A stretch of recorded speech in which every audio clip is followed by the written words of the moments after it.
कि कैसे आप सांसों से उस राम नाम को जान सकते हो जिसको जानने के बाद कुछ जानना बाकी नहीं रहता। आपने कभी भगवान को बाहर देखा है? किसी को मिले हैं बाहर भगवान? कहाँ है भगवान? भगवान कहाँ मिलेंगे पता है आपको? एड्रेस पता है भगवान का? अंदर में है जी। अंदर में है। कभी ढूंढने का प्रयास किया अंदर में? कहा था सब घट मेरा साइया सुनी सेज न कोय, यानी कि हर घट के अंदर। अब ज्यादातर 90% लोग तो ये जानते ही नहीं कि घट में मतलब भगवान कैसे हैं, घट हमारे शरीर में कहाँ पर है, ब्रह्मा विष्णु महेश हमारे शरीर के अंदर कहाँ है, 68 तीर्थ कहाँ है, गंगा जमुना सरस्वती कहाँ है, सब कुछ भीतर है, सब कुछ भीतर है, बाहर कुछ नहीं है। ये सब नकली है, ये सब अंदर असली है। लेकिन शरीर के जो अंदर है असली में वो कभी खत्म होगा नहीं। शरीर खत्म हो जाएगा लेकिन वो खत्म नहीं होने वाला, वो सब ऐसे कैसे रहेगा। जैसा कि कल कहा था, इधर उधर क्यों भटके बंदे, सब कुछ तेरे अंदर और तेरे अंदर छुपा बावरे एक अद्भुत मंदिर। अंदर एक अद्भुत मंदिर है, अद्भुत, बाहर कभी देखा नहीं होगा ऐसा मंदिर है। तो जो टॉपिक पर आते हैं कि जितने भी भगवान के नाम हैं आप जिनकी पूजा करते हो, राम कृष्ण शिव दुर्गा हनुमान काली सब आगे उसमें, ये सब गुणवाचक नाम है। गुणवाचक नाम है, गुणों का वर्णन करने के लिए।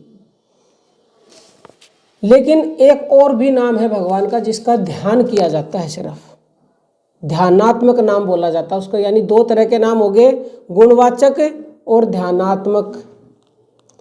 उस ध्यानात्मक नाम को ही आपको जानना पड़ेगा, तभी आपको दुखों से छुटकारा मिल सकता है, अन्यथा नहीं मिलेगा। मिलेगा अस्थाई, अस्थाई शांति, क्षणिक।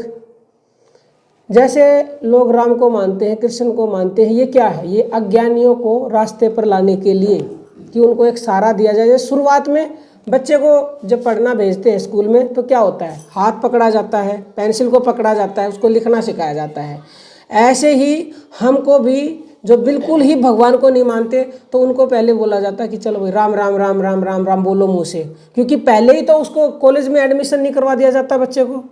तो ये जो आपको आज बताई जा रही है ये ग्रेजुएशन लेवल की साधना है, ये यहाँ तक ये गुप्त ज्ञान है। और ये आपको करवाया भी इसलिए जा रहा है क्योंकि मन को पल में शांति मिलती है इसके करने से। अगर आप निरंतरता से इसको करेंगे इस साधना को तो आपको स्थायी शांति मिलेगी, पूर्णता को आप प्राप्त कर लेंगे। उस राम नाम को कल्प वृक्ष कहा गया है, जो 100% पर पहुंचने के बाद उस राम नाम को जो जान जाता है तो उसने कहा अभी यहाँ 10 किलो जलेबी आनी चाहिए, तो किसी के द्वारा वो आएंगी, कोई भी लाएगा। पैसे की जरूरत है 1 करोड़ की, आएंगे वो कोई दे के जाए, जरिया बनाएंगे, क्योंकि भगवान खुद तो कुछ करते नहीं है। भगवान ने युद्ध अपने हाथों से नहीं किया, महाभारत का अर्जुन से करवाया। राम जी ने अपने हाथों से कुछ नहीं किया, हनुमान जी को चुना, वो चुनते हैं। जैसे अभी हम सत्संग सुना रहे हैं तो चुन लिया उसने, सुनाने का काम दे दिया तो करना पड़ेगा। तो वो कोई ना कोई जरिया बना देंगे आपका कार्य पूरा करने के लिए, क्योंकि कहा जाता ना, जा पर कृपा राम की होई, ता पर कृपा करे हर कोई। हर कोई कृपा करेगा, बिना मांगे ही धन मिल जाएगा। लाइन में लगे हुए हो, कहीं बहुत भीड़ होती है ना, कई बार कुछ काम करवाना होता है, ये इंडिया है, बहुत ज़्यादा लंबी लाइनें होती हैं, तो आपको पहले बुला लिया जाएगा, उसके अंदर भर देंगे भगवान, भाई उस आदमी को बुला पहले। और हमारे साथ तो ऐसे प्रतिदिन चमत्कार हो रहे हैं। अब बाइक वापस मिल गई हमारी, वो क्यों मिल गई? 10 दिन में मिल गई, मिल गई परमात्मा ने। हमने तो दुख नहीं हुआ, हमने कहा परमात्मा तेरा भला हो, कोई विपदा टाल दी, क्या पता कोई दुर्घटना होनी होती, फिर क्या कर लेते। तो हमने कोई अफसोस ही नहीं किया, तो वो वापस भी दिला दी उसने तो। और पहले पता चल गया था मिलेगी, वो पता चल गया था, खोई उससे 2 दिन बाद वो कब मिलेगी, कोई चिंता नहीं है, और अपने आप ही फोन आ गया। तो ये कैसे होते हैं? ये जब उसके पूरा समर्पण कर देते हैं, पूर्णता पे जितना पहुंचते जाओगे उतनी काम अपने आप बनने लगेंगे। यही तो चमत्कार है। चमत्कार का और क्या मतलब है? काम अपने आप बनने लगना, जिसके बारे में कभी आपने सोचा भी नहीं हो वो काम बन जाए, जो आपको असंभव लगता है वो काम हो जाए। और किसी दिन और बताएंगे, हमारे साथ तो बहुत बहुत चमत्कार हुए, ऐसे ऐसे काम जो 10-10 साल से रुके हुए थे वो काम अपने आप हो गए, अपने आप। आगे से बुलाया करने के लिए, तो ये चमत्कार है।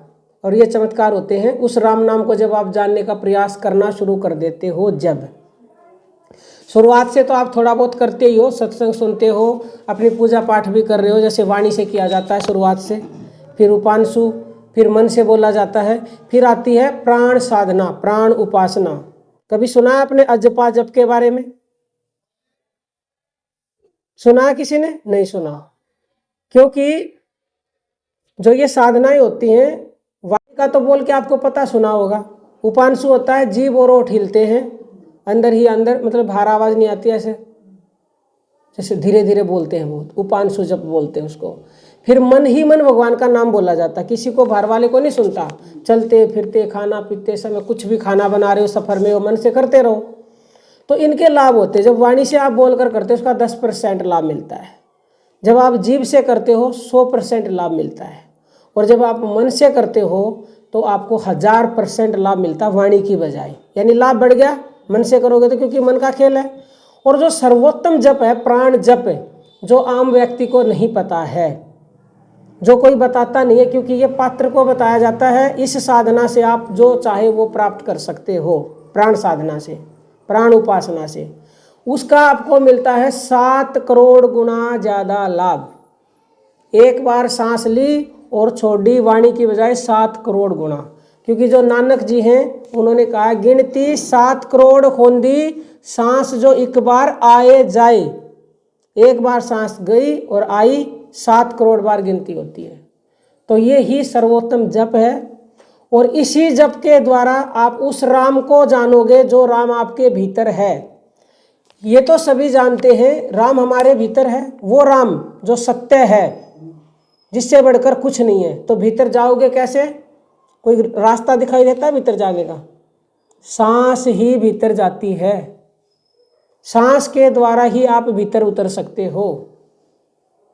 अब सांसों के द्वारा भीतर कैसे उतरेंगे, ये मेन प्रश्न है। उतरना आना चाहिए, सीढ़ी मिल गई है, चढ़ना आना चाहिए। तो ये सीढ़ी है श्वास, श्वास ही चाबी है जिससे आप उस ताले को खोलोगे।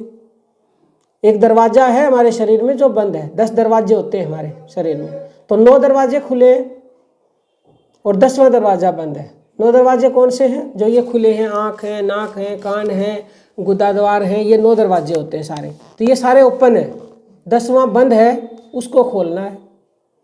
वो खुलेगा श्वासों से ही, श्वास ही उसको खोलने की चाबी है।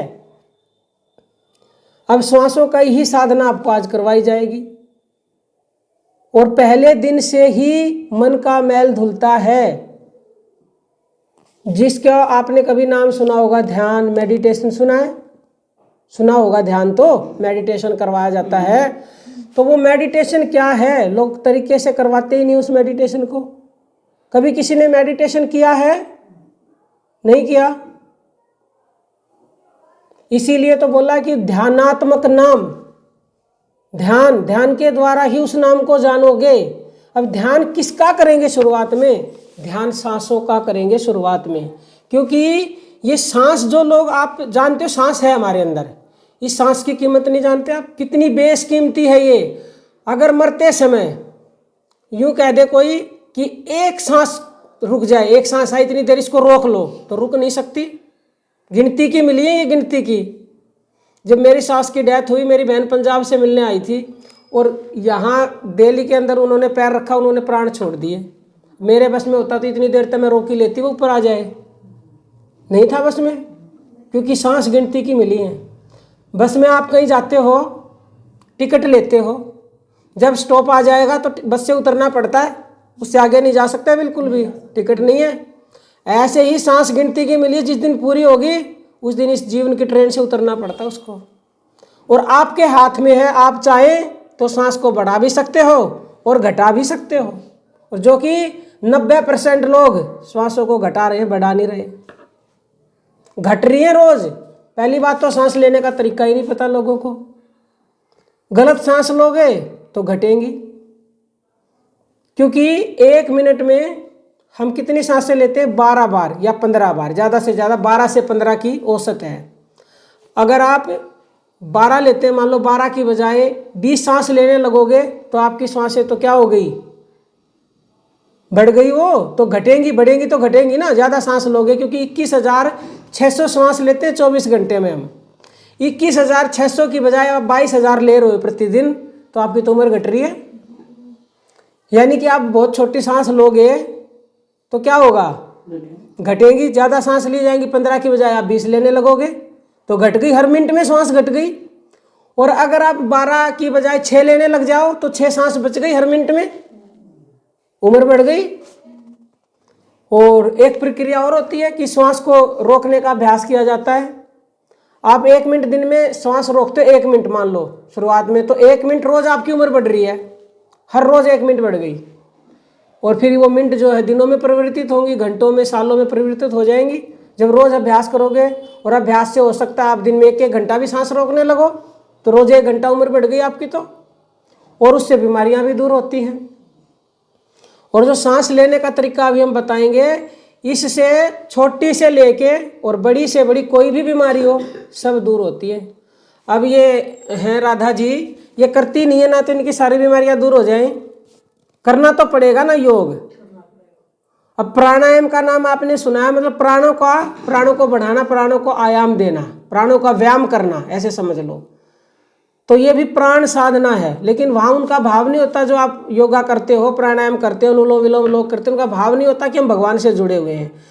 सांसों से इसलिए जुड़ना होता है क्योंकि सांस में ही भगवान है स्थूल रूप से। कैसे? स्थूल रूप से सांस में ही भगवान है, क्योंकि हमारे अंदर भगवान है। और जब हम पैदा होते हैं तो आपको ये पता नहीं होगा, जब बच्चा गर्भ में होता है तो सांस नहीं होती उसके पास, बाहर निकलता है बच्चा जैसे ही, तो भगवान खड़े रहते हैं सांस लेके, उसको सांस रूपी मंत्र दे देते हैं, भाई जा दे दी, और देह के साथ तुझे वो मंत्र दे दिया, इससे तू जो चाहे कर सकता है। क्योंकि ये सांस है, ये प्राण शक्ति है, दुनिया की सबसे बड़ी शक्ति है, इससे बड़ा कुछ भी नहीं है। इस सांस के बिना शरीर की कोई वैल्यू है ही नहीं, तो ये सबसे बड़ी शक्ति हुई ना। और ये पूरे ब्रह्मांड में है, अनंत कोटि ब्रह्मांडों में यही शक्ति है, इसी से सारी दुनिया जीवित है। और जब हमारी मृत्यु होती है तो उससे पहले इस सांस को छीन भी लेते हैं परमात्मा। तो इसलिए ये सांस जो है सार नहीं, परम सार है, परम सार। इसकी कीमत को कहो, समझो। इसीलिए तो कबीरदास ने कहा है कि कहता हूँ कहे जात हूँ, कहूँ बजा के ढोल, और श्वासा खाली जात है भाई 3 लोक का मोल। तीनों लोकों का मोल लुटा रहे हो आप, तीनों लोकों का। एक श्वास भी खाली चली गई तो, और सारी श्वासें ही खाली जा रही हैं और जाए ही जा रही है। पैदा हुए हो इस जन्म में नहीं, पहले भी पता नहीं कितनी बार क्या क्या बन चुके हो। हर जीव में उतनी सांसें होती हैं, चींटी में भी वही जीव है जो हम में है, वो भी इतनी सांस लेती है, हम भी लेते हैं। लेकिन देखा होगा जो कछुआ होता है वो धीरे सांस लेता है तो वो लंबा जीता है, कुत्ता तेज सांस लेता है वो कम जीता है, उसकी उम्र बहुत कम होती है, वो बहुत तेज सांस लेता है। तो इन सांसों को आपके हाथ में है, इनसे आप अपनी उम्र बढ़ाओ, बीमारियां घटाओ। सारी बीमारियां सांसों की ऐसी ऐसी साधनाएं सिखाएंगे, अगर आप सीखोगे आओगे तो फ्री में, कि आप अपने शरीर की सारी बीमारियां दूर कर सकते हो, सारी मनोकामनाएं पूरी कर सकते हो, परमात्मा को पा सकते हो, उस राम नाम को जान सकते हो जिसके जानने के बाद कुछ जानना बाकी नहीं रहता। जीते जी मुक्ति, परमानंद, परम शांति सब कुछ सांसों में मिलेगा। कबीरदास जी का एक भजन है, मो को कहाँ ढूंढे रे बंदे, मैं तो तेरे पास में, मैं तेरे पास में ही, मुझे कहाँ ढूंढ रहा है तू। ना मंदिर में, ना मस्जिद में, ना चर्च गुरुद्वारा में, ना काबा में, ना कैलाश में, मतलब हर चीज़ के लिए मना कर दिया, कहीं नहीं मिलूंगा मैं, ना पिंड में, ना प्राण में, ना ब्रह्मांड आकाश में। मो को कहाँ ढूंढे रे बंदे, मैं तो तेरे पास में। ना भ्रकुटी भंवर गुफा में, ना अनहद में, हर चीज़ के लिए उसने मना किया। फिर आगे कहते हैं कि मो को कहाँ ढूंढे रे बंदे, मैं तो तेरे पास में, और मैं सांसों की सांस में, सब सांसों की सांस में। ऐसे ही नहीं कहा, सब कुछ सांसों से मिलेगा आपको, सब कुछ। और खोजी होए तुरंत मिल जाए, एक पल की तलाश में। भगवान सांसों में, सब सांसों की सांस में। भगवान के लिए कहा है उन्होंने, मैं सांसों की सांस में, कि भगवान सांसों की सांस में है। ढूंढने वाला हो तो एक पल में ढूंढ ले, और कहत कबीर सुनो भाई साधु मैं तो हूँ विश्वास में। पहली बात तो लोगों को विश्वास, आपको भी शायद मन नहीं टिका होगा कि वो सांसों में कैसे हो सकते हैं। ये विश्वास ही नहीं होता कि वो सांसों में हैं। अगर कोई विश्वास कर ले और ढूंढने वाला हो तो पल में मिल जाएंगे वो, क्योंकि वो हमारे भीतर ही हैं। बाहर थोड़ी ढूंढना है, प्राप्त को ही प्राप्त करना है। जो चीज़ हमारे पास में उसी को पाना है।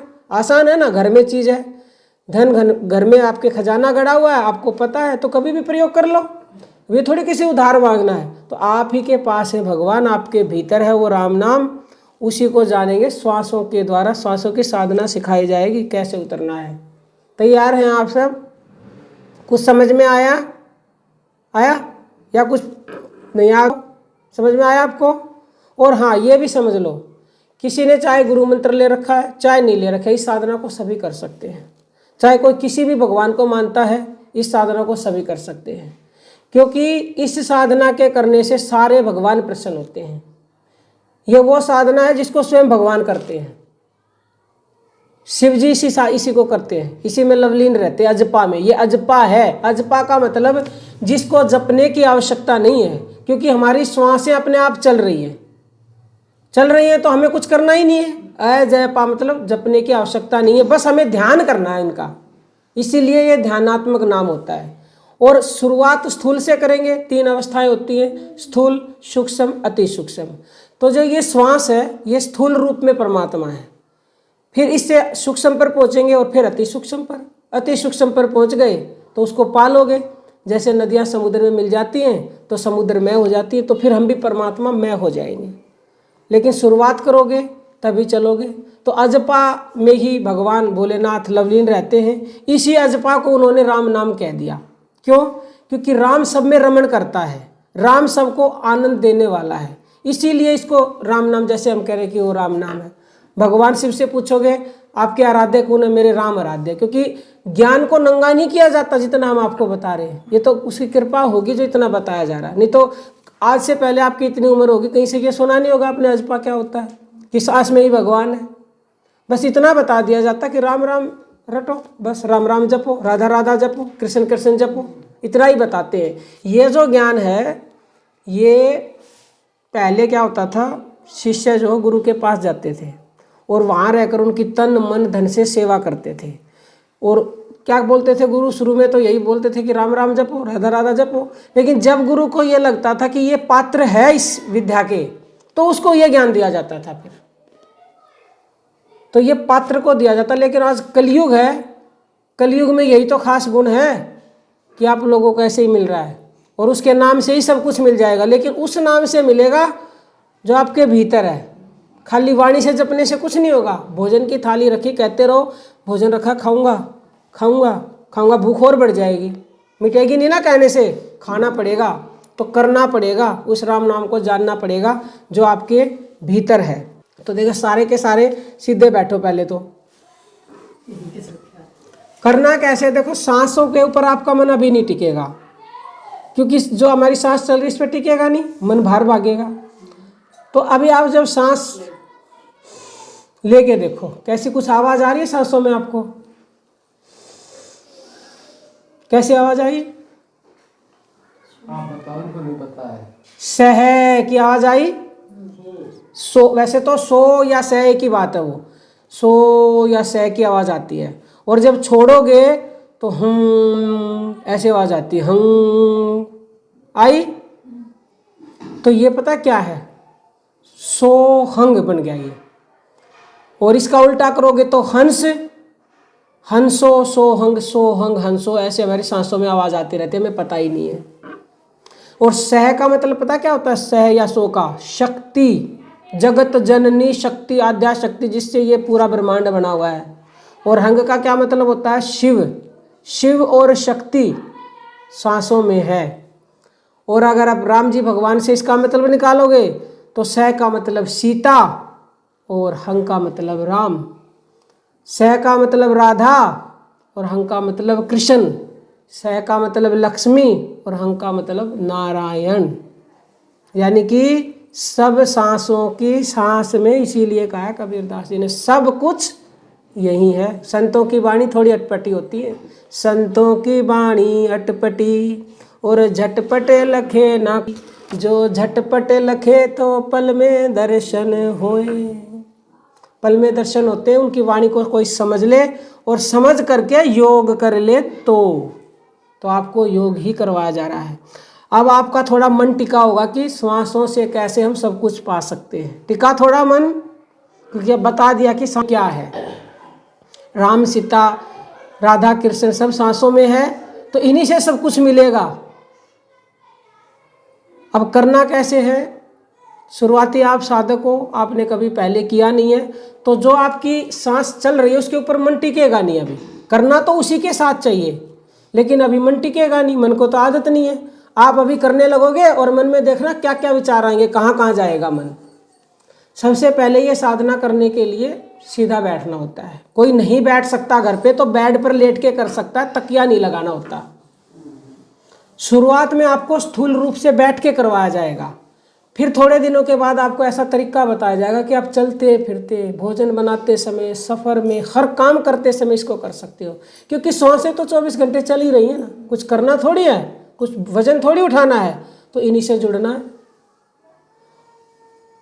प्राकृतिक जो है सोहंग मंत्र, इसी के साथ करेंगे हम। करने को तो राम नाम के साथ भी कर सकते हो सांसों का ध्यान, कृष्ण नाम के साथ भी कर सकते हो, ओम नमः शिवाय के साथ भी कर सकते हो। लेकिन इतना तो आप सभी जानते हो कि जो प्राकृतिक चीज़ होती है उसके साथ आप जुड़ेंगे तो तुरंत लाभ मिलेगा।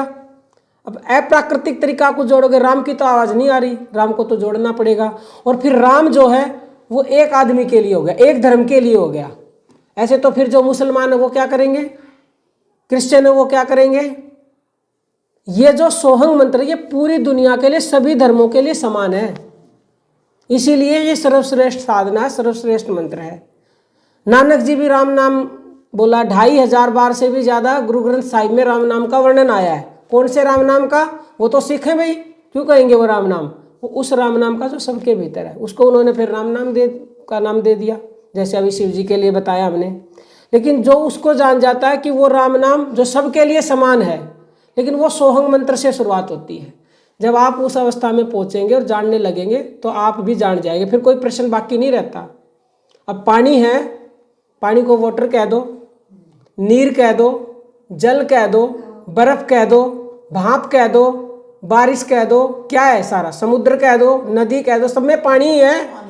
पता ये चल गया ये पानी है सब में, तो वो परमात्मा भी एक ही है। उसको फिर जानने के बाद उस राम नाम को, फिर उसको तुम राम कह दो, कृष्ण कह दो, शिव कह दो, दुर्गा कह दो, कुछ भी कह दो, उसी के रूप में फिर ये सारे।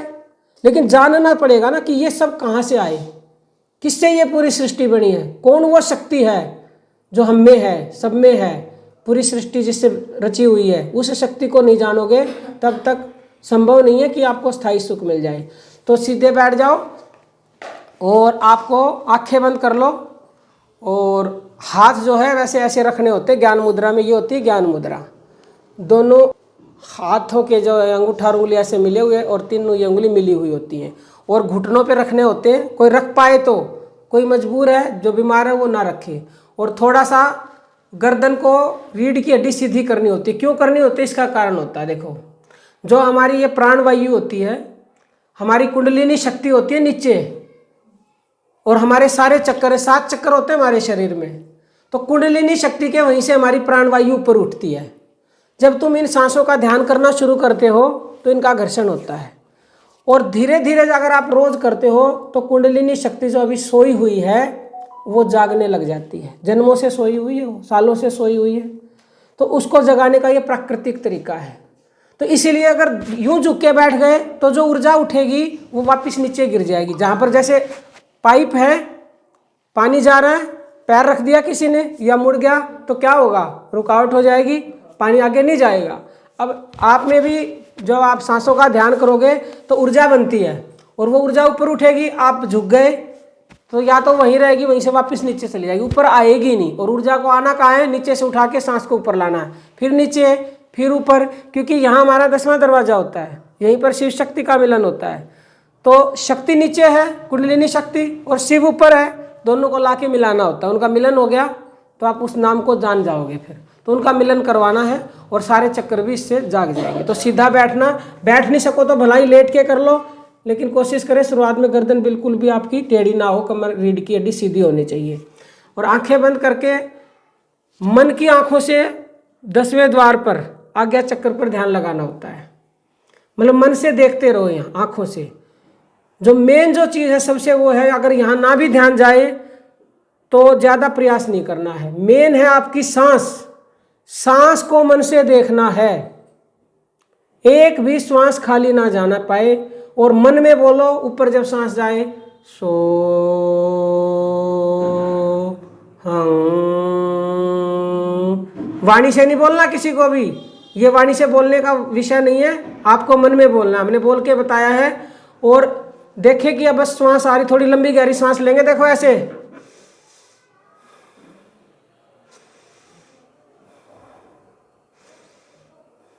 क्योंकि शुरुआत में आपको ऐसी ही लेनी पड़ेगी पकड़ने के लिए सांसों को। थोड़े दिन अभ्यास के बाद तो जो धीरे सांस चल रही है उन्हीं को मन पकड़ने लगेगा।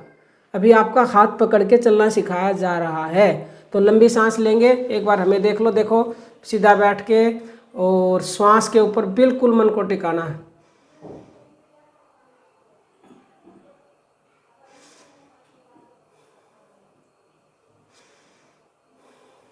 सांस जो है पेट से, जो कि 90% लोग सांस छाती से उठाते हैं और छाती में ही छोड़ देते हैं, गलत, इसीलिए बीमारियां हैं। सांस लेने का तरीका है नीचे से, पेट से सांस भरो और पेट में ही छोड़ो, पूरी भरो पूरी छोड़ो, पूरी भरो पूरी छोड़ो, और मन से सांस को देखते रहो। बस हो गया प्राण जप अजपा, बस मन को जोड़ना हो, अपने आप रहा, कुछ भी नहीं है। बेशक से हमें आवाज़ आ जाए, कोई नहीं, लो तेज सांस लो थोड़ा। और आज जो है 6 मिनट करेंगे, कल 10 मिनट कर, कल टाइम बढ़ा देंगे। आज शुरुआत है ना, 6 मिनट से शुरुआत करते हैं।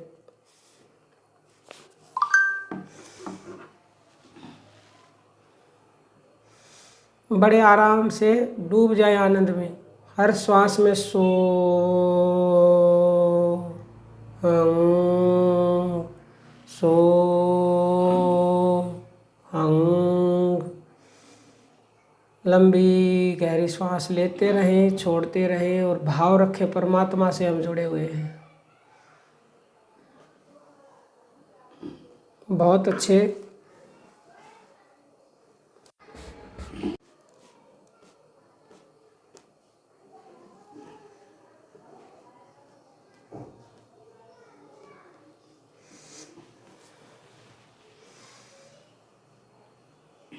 मन अगर संसार में जाता है तो फिर श्वास पे लेके आए, क्योंकि मन जाएगा, मन में विचार आएंगे। मन को जन्मों से आदत है संसार में भटकने की। तुरंत मन जो है काबू में आता है, श्वासों पर लगाओगे तो शांति मिलती है मन को। बहुत अच्छा। ओ हंग सो हंग सो हंग। बहुत अच्छे। मन को सांस पे टिकाए रखे बस।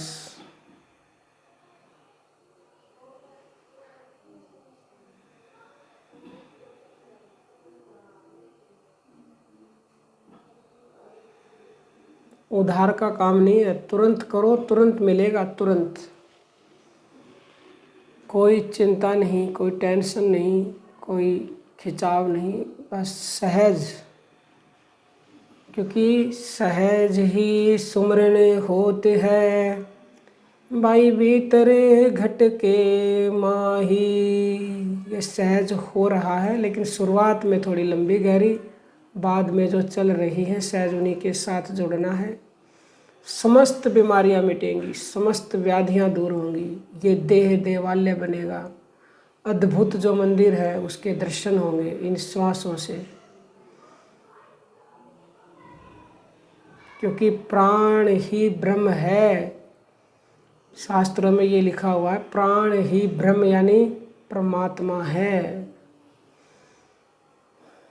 बहुत ही अच्छा कर रहे, बहुत बढ़िया करते रहे। सांसों की माला से सिमरूं में पी का नाम जी, तो श्वासों की माला से आप नाम सिमर रहे हो तो आप बड़े किस्मत वाले हो, क्योंकि कबीरदास ने ये कहा है कि माला सांसों सांस की फेरे कोई निज दास जी, और 84 भर में नहीं भाई कटे कर्म की फास जी। सांसों की माला कोई किस्मत वाला बहुत ही भगवान का प्रिय भक्त होता है, वो फेरना शुरू करता है, नहीं तो जान ही नहीं पाते, यहाँ तक पहुँच ही नहीं पाते। उसकी परम परम परम कृपा से व्यक्ति श्वासों के भजन तक पहुँचता है, जिसके लिए ब्रह्मानंद ने कहा है निरंजन माला, निरंजन माला घट में फिरे दिन रात, निरंजन माला घट में फिरे दिन रात। हंसो सोहंग सोहंग हंसो बार बार उल्टात, निरंजन माला घट में फिरे दिन रात। अष्ट पहर में सोवत जागत कबू न पलक रुकात, निरंजन माला घट में फिरे दिन रात। सोहंग हंसो हंसो सोहंग बार बार उल्टात, संसारी नर समझे नाही व्यर्था उमर बिहात, संसारी नर समझे नाही व्यर्था उमर बिहात। निरंजन माला, निरंजन माला घट में फिरे दिन रात। बहुत बढ़िया। सोहंग, हर श्वास को मन से देखो, हर सांस को मन से। 6 मिनट हो चुकी हैं। आंखें बंद रखेंगे, दोनों हाथों की हथेलियों का घर्षण करेंगे और घर्षण करते हुए अपने पूरे मुख पर गरम गरम ऊर्जा को लगाते हुए परमात्मा का धन्यवाद करेंगे कि परमात्मा तेरी जय हो, तेरा कोटि कोटि धन्यवाद कि हमने श्वासों में आपका नाम स्मरण किया और ऐसी कृपा हमें मरते दम तक बनाए रखना। प्रभु तेरी जय हो, जय हो, जय हो। परमात्मा मन टीका बिल्कुल ठंड, ये तो कुछ भी नहीं, ऐसी साधना है। अगर किसी को ठंड लगती है तो अभी दूर करवा देते हैं। मेरे तो कुछ भी ख्यालों में नहीं आया। तो ये तो बहुत अच्छी बात है, ख्यालों में नहीं, एक कोई भी चीज नहीं। सांसों को देख रहे थे लगातार। जब मैं माला घूमती हूँ ना, माला फेरती हूँ, मुझे बहुत सारी बातें याद आ जाती हैं।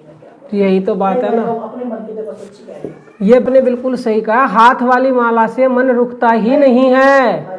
बच्चे आएंगे, फोन आने वाला है, दूध ना हो जाए कभी, मतलब ये बातें क्या। तो जैसा कि हमने पहले कहा था कि तुरंत ही मन को शांति मिलती है, मिली होगी, अच्छा लगा होगा। सुनो मैडम जी, मैडम जी अभी जो करा है कुछ भी ताला लगा के आई हूँ, कुछ भी नहीं चलना है। अगर कोई साधना को निरंतर कर ले तो कोई भी हथियार औजार आपको काट नहीं सकता। कीड़ा सांप काट लेगा, कोई असर नहीं होगा। कुछ नहीं आ सकता। जो ये साधु संत हैं, ये ठंड में कैसे रहते हैं? इसी साधना के बल पर भूखे रहते हैं, इसी साधना के बल पर। नानक जी ने ये कहा, नानक नानक सोहंग सारा भाई संतन का आधारा। ये जो सोहंग है ये संतों का आधार है। आधार आधार समझते हैं, नीम, फाउंडेशन। नीम कमजोर होगी तो घर नहीं बन पाएगा, मंजिल नहीं बन पाएंगी, इमारत नहीं खड़ी होगी। तो ये आधार है। जो इस मंत्र को पकड़ लेता है, ब्रह्मास्त्र भी फेल हो जाता है, ब्रह्मास्त्र भी आपको काट नहीं सकेगा। ये वो मंत्र मिल गया आपको। जैसा कि अभी सुना, जब आप कर रहे थे, हमने बताया कबीरदास ने ये कहा कि माला सांसों सांस की फेरे कोई निज दास, और 84 भर में नहीं कटे कर्म की फांस। 84 लाख योनियों से छुटकारा दिलाने वाला दुनिया का एकमात्र मंत्र सोहंग मंत्र। सोहंग मंत्र जो जपता है उसे 84 लाख योनियों में भटकना नहीं पड़ता, क्योंकि इसी मंत्र के जप से पाप और पुण्य दोनों समाप्त होते हैं। और जब तक पाप पुण्य दोनों समाप्त नहीं होंगे, कभी भी 84 लाख योनियों से छुटकारा नहीं मिल सकता। क्योंकि पुण्य जमा हो गए तो जन्म मिलेगा, भला ही देवता का मिल जाए, दोनों खत्म होंगे तभी छुटकारा मिलेगा। तो वो मंत्र आपको मिल गया है, इससे बढ़कर कुछ नहीं है।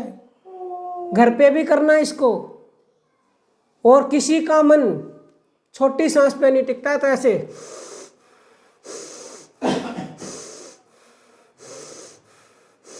सर्दी लगती है, अभी कर लो 6 मिनट, कैसी ही सर्दी हो तुरंत भाग जाएगी। तो थोड़ा धीरे और तेज कर लो इसको।